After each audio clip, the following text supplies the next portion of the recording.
രാഘവേട്ട സുഖം എത്തി.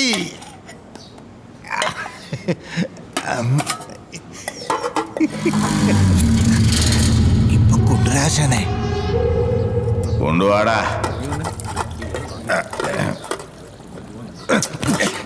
എടാ രാഘവൻ ചേട്ടന് ചായം ചപ്പാത്തി കൊണ്ട് ഓടാ. അണ്ണാ ഞാൻ പട്ടിണി കിടക്കാം, പക്ഷെ എന്റെ ചാരിത്രങ്ങളെ ഞാൻ ഇല്ല.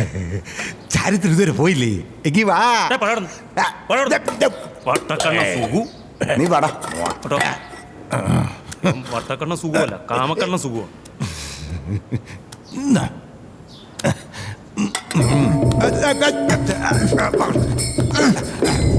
രാഘവൻ ചേട്ടൻ ചപ്പാത്തി കൊടുക്കടാ.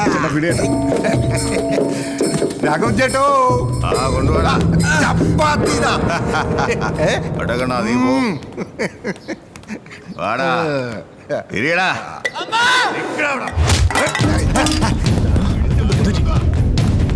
ചപ്പാത്തി കൊടു. എന്താ എന്തുപറ്റി? നീ എന്തിനാ ഇപ്പൊ ഇങ്ങോട്ട് വന്നേ? അവനെ വിട്. പറഞ്ഞിട്ട് വന്നതാ സാറേ, രാഘവന് വിശക്കുന്നുണ്ട്, അവനെ അങ്ങ് വിട്. രാഘവ, വെറുതെ പ്രശ്നം ഉണ്ടാക്കാതെ. ഇല്ലെങ്കിൽ സാറിന്റെ വീട്ടില് ആരെങ്കിലും ഉണ്ടെങ്കിൽ കൊണ്ടെത്താ. രാഘവ, നീ സെല്ലിലോട്ട് പോ. സാറ് പുതിയതാ. മേശ്രി, എന്നെ പറ്റി പറഞ്ഞുകൂടെ? അതൊക്കെ ഞാൻ പറഞ്ഞു കൊടുക്കാം. നീ സെല്ലിലോട്ട് പോ. പോ പോ. എന്നെ ഒലത്താൻ വന്നേക്കുന്നവൻ. സാറേ, അവനാണ് പെശക. നമുക്ക് പറ്റിയ ആളല്ല. സാറ് പോയാട്ടെ. പോടാ.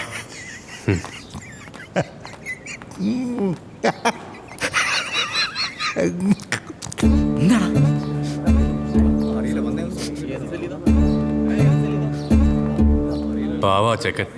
മേശ്രി, അവന്റെ കേസ് എന്താ? സ്നേഹിച്ച പെണ്ണിനെ വിളിച്ചോണ്ട് പോകുന്നതാ സാറേ കേസ്. ഇവന്റെ പെണ്ണിന്റെ അപ്പനെന്ന് പറയുന്ന അവളുടെ ശരിക്കുള്ള അപ്പനെന്നല്ല, അവളുടെ അമ്മയെ രണ്ടാമത് കിട്ടിയത്. അവൻ ഈ പെണ്ണിന് ഒരു നോട്ടം ഉണ്ടായി. ഒരു ദിവസം അവനെന്തോ അവളെ ഓടിച്ചിട്ടു. ഇവര് തമ്മിൽ അടുപ്പമായതുകൊണ്ട് അവൾ ഇവന്റെ വീട്ടിൽ ചെന്ന് കയറി. അവനെന്തോ പോലീസുകാർക്ക് കൈക്കൂലിയെ കൊടുത്ത് കേസ് പീഡന ശ്രമമാക്കി ചെറുക്കനകത്തായി. കൊണ്ടുപോയി വെള്ളം ഒഴിച്ചു കൊടുക്കും. അങ്ങനെ പറയാനാണെങ്കിൽ ഒരുപാട് കഥകളുണ്ട് സാറേ. ഇവിടെ ഓരോരുത്തർക്കും ഓരോ കഥയാണ്.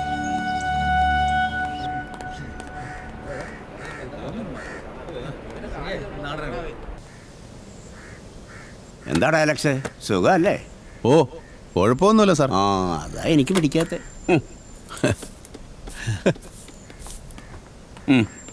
പേരിലൊരു മകൻ, ഫലത്തിലില്ല.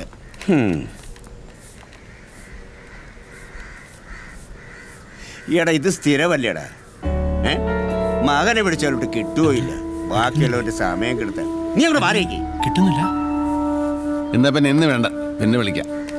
അതാ നല്ലത്. അതാ നല്ലത്. പോയട്ടെ. എന്നാ അടുത്തവൻ പാടാ.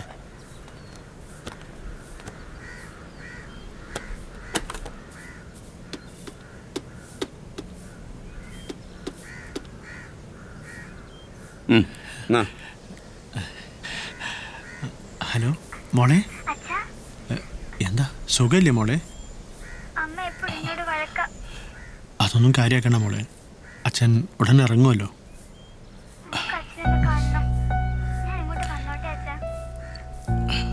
അല്ല മോളെ, ഞാൻ അങ്ങോട്ട് വരാം. അതൊക്കെ പോട്ടെ, ഇന്ന് ദീപാവലിയായിട്ട് മോൾ അമ്പലത്തിൽ പോയോ? മതി, വെച്ചിട്ട് പോ, സമയം കഴിഞ്ഞ്. സാർ, ഒരു സെക്കൻഡ് പ്ലീസ്. ഒരു സെക്കൻഡ്.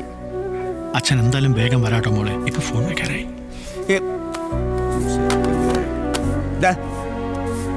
ഇനി ആരാ അടുത്ത സെക്കൻഡ്?